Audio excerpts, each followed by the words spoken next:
Et voilà, ça y est, c'est vendredi, dernier jour de la semaine. Ouf, on y arrive.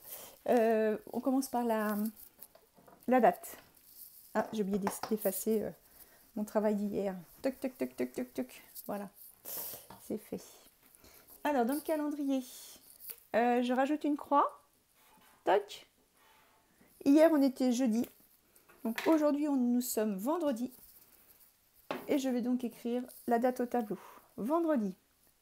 N, ça fait vent. Dr. De. R. E. De. I.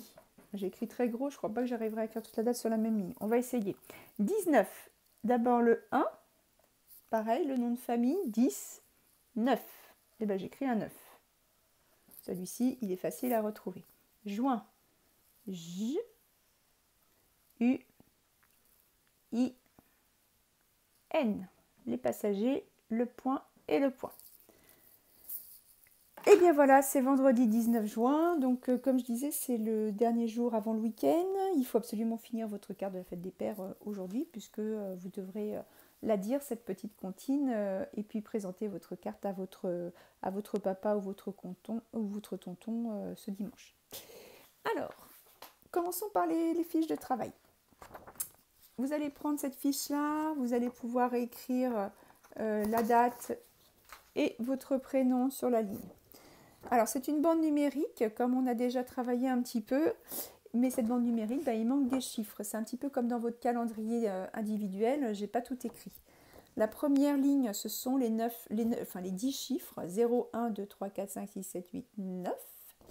Évidemment, il y a des cases qui sont vides. Il suffit d'écrire correctement les chiffres. Mais attention, il va falloir faire un effort pour ne pas les écrire à l'envers.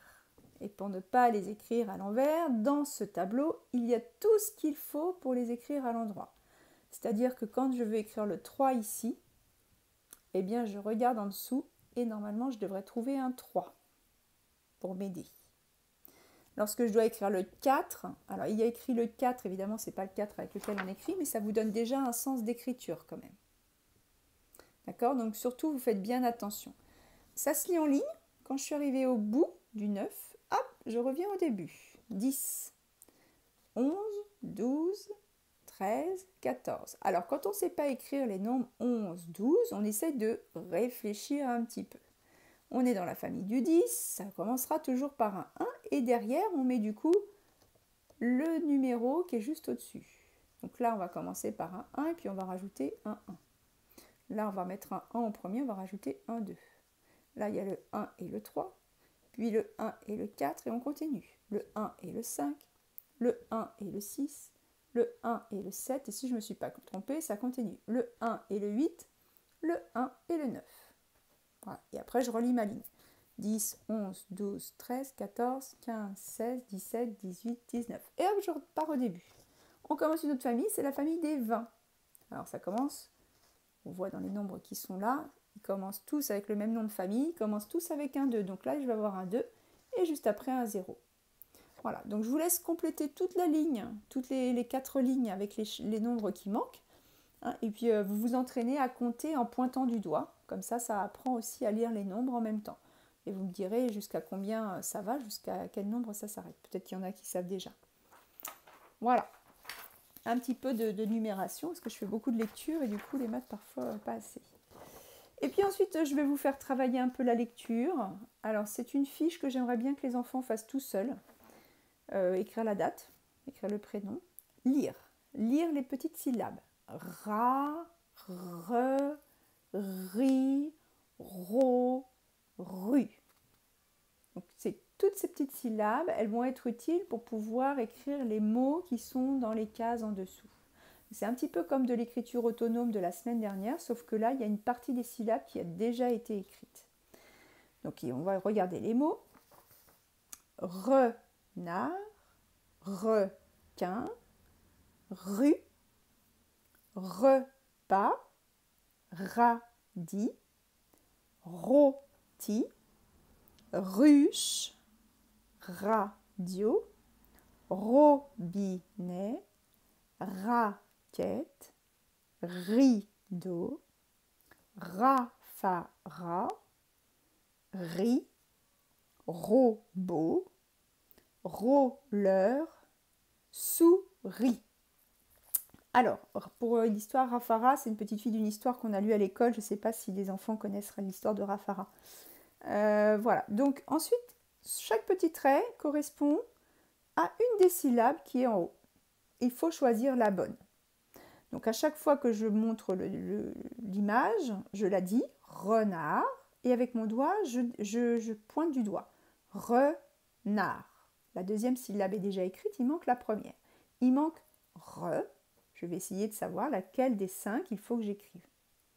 Évidemment, vous les utilisez plusieurs fois. C'est juste pour savoir les écrire. On les écrit donc en bâton. Vous pouvez les écrire en attaché si vous voulez, mais l'écriture bâton, là, c'est vraiment, ça suffit. Et j'essaye de pouvoir écrire tous les petits mots qui sont là. Parfois, il y a des lettres qu'on n'entend pas, comme dans riz. D'ailleurs, il y a la réponse au-dessus, je n'avais pas vu. Riz. Il y a le Z qu'on n'entend pas, c'est une lettre muette. D'accord? Le S de souris aussi. Hein, voilà. Mais ça va vous aider en tout cas à pouvoir écrire tous les mots. Évidemment, on peut colorier les petits dessins quand on a fini de remplir avec les syllabes. Alors, pour la carte de la fête des papas, vous avez donc normalement préparé la première page où il y avait le cœur dessiné au crayon à papier et vous avez dessiné votre papa sur la grande feuille blanche, j'espère, ou votre tonton. À chaque fois j'oublie. Le tonton ou le papy. Il va falloir reprendre non pas la carte avec le cœur, mais la carte où vous avez dessiné votre personnage en très grand. Et vous allez donc... elle est ouverte comme ça avec le papa. Vous allez la plier et vous allez utiliser un des côtés du dessin pour pouvoir écrire sur cette partie-là parce qu'après quand ça va être collé, ça va être compliqué. Les messages que je vais vous faire écrire, je vais les enregistrer comme la dernière fois pour que vous puissiez les copier correctement.